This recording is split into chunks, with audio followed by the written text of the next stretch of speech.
Hello everyone, कैसे हो? I hope सब लोग बहुत अच्छे होंगे और अपनी लाइफ को एंजॉय कर रहे होंगे और साथ में अपनी पढ़ाई को भी एंजॉय कर रहे होंगे। सब लोग से मेरी यही रिक्वेस्ट है, सब लोग अपनी पढ़ाई अच्छे से करते रहिए और अपनी फैमिली का बहुत अच्छे से ख्याल रखिएगा। और सबसे इम्पॉर्टेंट बात, अपनी फैमिली के साथ ना हमेशा टाइम ज़्यादा से ज़्यादा बिताने की कोशिश करिएगा। हाँ, मैं ये जानती हूँ कि हम ज़्यादा टाइम नहीं बिता पाते, स्टूडेंट हैं, लेकिन फिर भी अगर थोड़ा सा भी टाइम मिलता है ना, फ़ोन की जगह हम अपनी फैमिली के साथ बिताएंगे तो वो हमारे लिए बेस्ट चॉइस होगी। क्या पता हमारी जॉब लग जाए कल के दिन, तो ये टाइम क्या पता ये जो टाइम है हमें मिल पाए या ना मिल पाए। तो इसलिए मैं चाहूँगी कि अगर आपके पास थोड़ा बहुत भी फ्री टाइम होता है तो वो फ़ोन को ना देके अपनी मम्मी से बात करिए, अपने पापा से बात करिए, और जो आपके घर में बुजुर्ग हैं, दादी दादा, उनसे बात करिए। मेरे तो खैर दादी दादा नहीं है।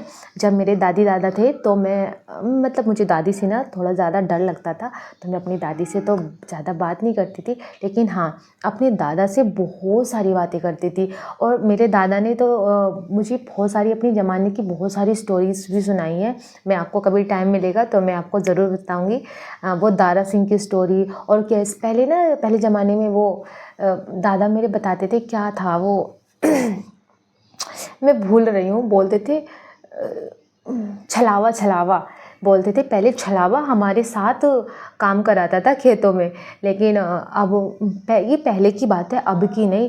पहले तो 4-4 बजे उठ के काम करने के लिए चले जाते थे।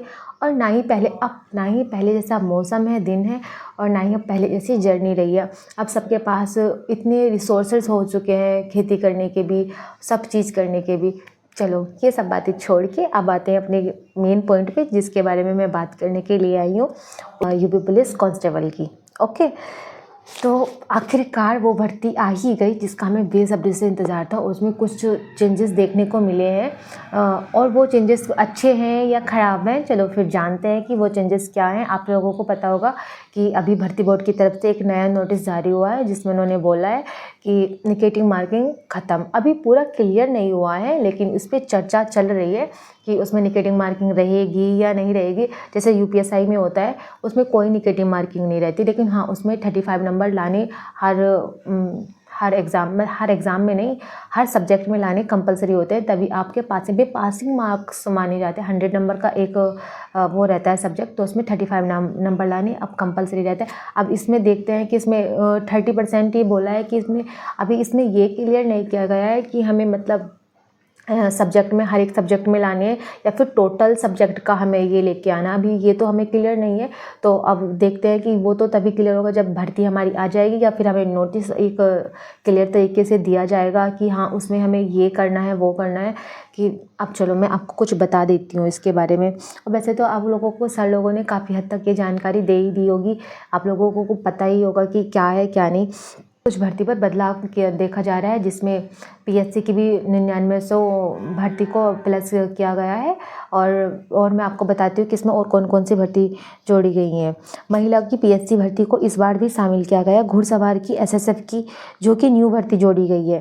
पहले एसएससी-जीडी में देखी जाती थी ये भर्ती, जो अच्छी पोस्ट की होती थी, और अब ये पोस्ट अब यूपीपी में भी जोड़ दी गई है। इसमें भी नॉर्मलाइजेशन जो होगी 1/2 की पहले जो हमारी जो नॉर्मलाइजेशन रहती 1/2 की रहती थी। नॉर्मलाइजेशन अब देखते हैं इसमें कि कितनी नॉर्मलाइजेशन रहने वाली है, कैसे क्या रहने वाला है।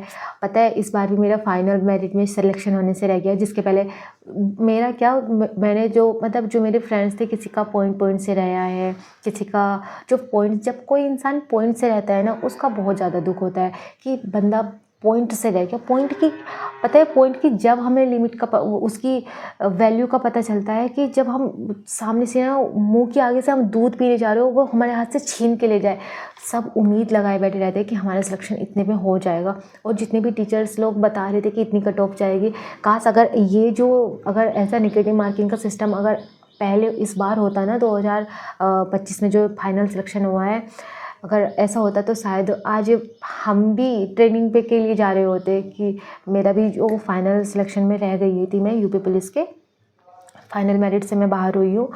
और बहुत पता है, जब रिज़ल्ट देखा था ना कि फाइनल मेरिट का आया था, वो लम्हा, वो पल मैं महसूस कर सकती हूँ, आप लोगों को बता ही नहीं सकती कि मतलब क्या बीती मेरे लिए और क्या था। पता है, अपने साथ साथ ना फैमिली को भी एक वो हो जाता है कि चलो इस बार हमारी बच्ची कामयाब हो गई है और अब कोई टेंशन नहीं है। क्योंकि जब हम बच्चे पढ़ते हैं ना तो सबसे ज़्यादा फ़िक्र ना हमारे पेरेंट्स को होती है। उन्हें ऐसा लगता है कि चलो अब हमारी टेंशन थोड़ी कम हो गई है। अब हम क्या बोलूँ, अब मैं कुछ बोल ही नहीं पा रही हूँ। ठीक है, मिलती हूँ नेक्स्ट वीडियो में। बाय। हर हर महादेव।